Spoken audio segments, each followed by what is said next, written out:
I knew a YouTuber back in the day. He himself wasn't the situation, but it was one of his best friends, and they were close together. And again, I don't know the whole situation, but apparently this was like a big thing. Yeah. You know, he was in a relationship. He had kids with this woman. They ended up separating. The woman lived in a trailer, and she's been convicted for numerous drug charges. But the dude the male was rich. You know, he had his own house and he owned a few boats. Somehow he ended up losing custody of his kids still. Again, I don't know the whole story behind that. Maybe it's just the media like plastering it as that. But I think you know where he's going with this, don't you? You know, father, yeah. Unfortunately, you know, I've seen that happen in too many cases where it, you know, that's where that victim, he is a true victim. Oh yeah. But there are others that take advantage of that. Get lost in the system because of the double standard. Yeah, that is a huge double standard, and I have a couple friends that are going through that situation when it comes to parental rights. And I actually a little bit went through that, but I was a fighter, and but that's a different story. We're not going to go into my personal life, but I have friends that's gone through that. That no matter what the situation is, it's always the woman that gets the kids. It's always the woman that wins that right or that fight or something like that when it comes to the justice system or even with the police or in the court of law. I'll say a quick example.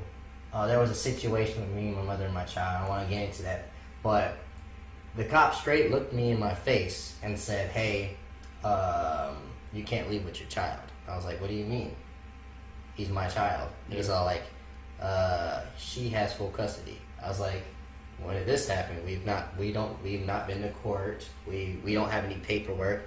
We're not married people, but we raised this child together. So if I take off with this child, I'm kidnapping it. But if she takes off with the child, it's okie dokie. Well, that doesn't make any sense." This cop looked me straight in the face. He's like, "That's just how it is." Yeah. And I was like, "Well, what the heck?" Remember how? That's unfortunate. That's the old guard. That doesn't make any sense. Yeah. I was, like I said, I took care. You took care. We good. Me and her, we good. Yeah. Just in case she's watching, she knows we're good. Yeah. We got 50-50 custody. Very fair what we got going on. And I came out lucky. I see a lot of guys that are fighting this fight, and I really pray for them, and it's sad to watch it. Yeah.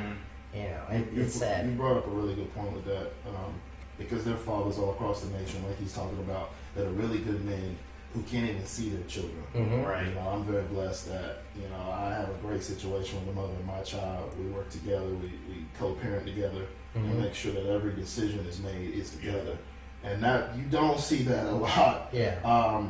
Because like you said, with double standard, fathers are just thought of as not necessary. Yeah. Perfect example, Mother's Day, flowers are rained down, it's a beautiful day. Father's Day come, hey, you alive? You alive? Yeah. All right. Here's a dad. Here's a tie, Dad. So, and unfortunately in the justice system, the way I feel is we're the afterthought. You're not needed.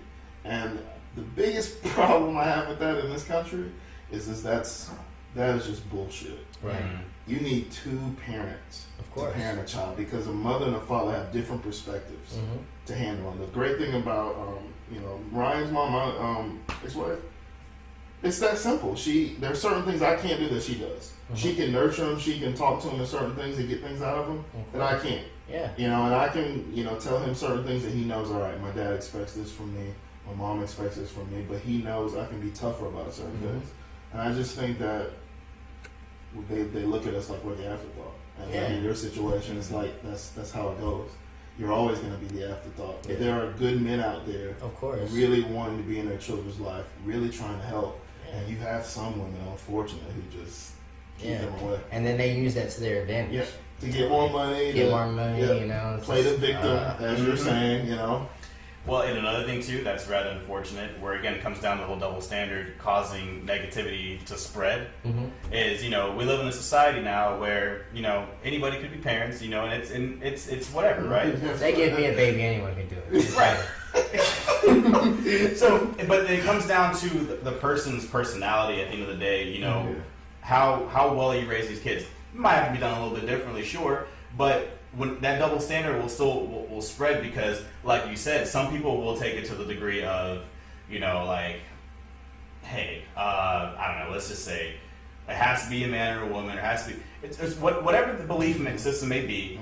You know, at the end of the day, and it's been proven too. It doesn't matter what you believe in, as long as you can provide that co-parenting. Yeah. And that positive energy has to revolve around that child. Right. You have to sense these things, and again, it boils down to being smart about it too. Yeah. You have a child with somebody that you just know for a fact that there's going to be some, that you guys can potentially parent them, even if you're not going to be together for a long time, whatever it is.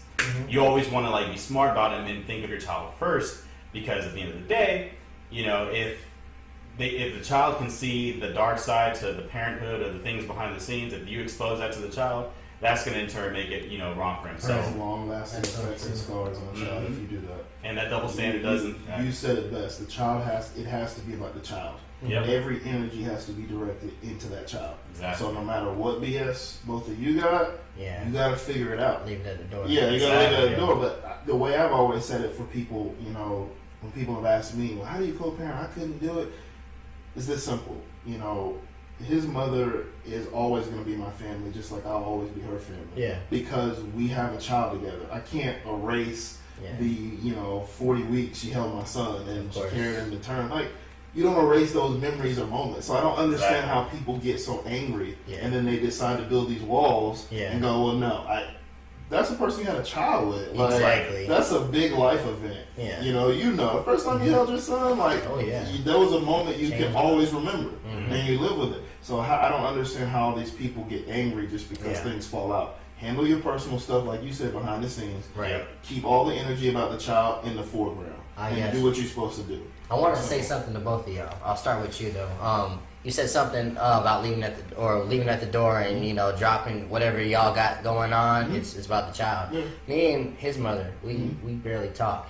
Conversations usually are like, "Are you gonna be here at this time?" Or when can you have him? That's basically all the conversation me and her have. We don't need to talk about anything else. We have a very understanding that this is the important thing. Is my son? I'm pointing over there. That's because that's where he is. So you guys are like, why does he keep pointing over there? Is his son in the closet? No, he's not.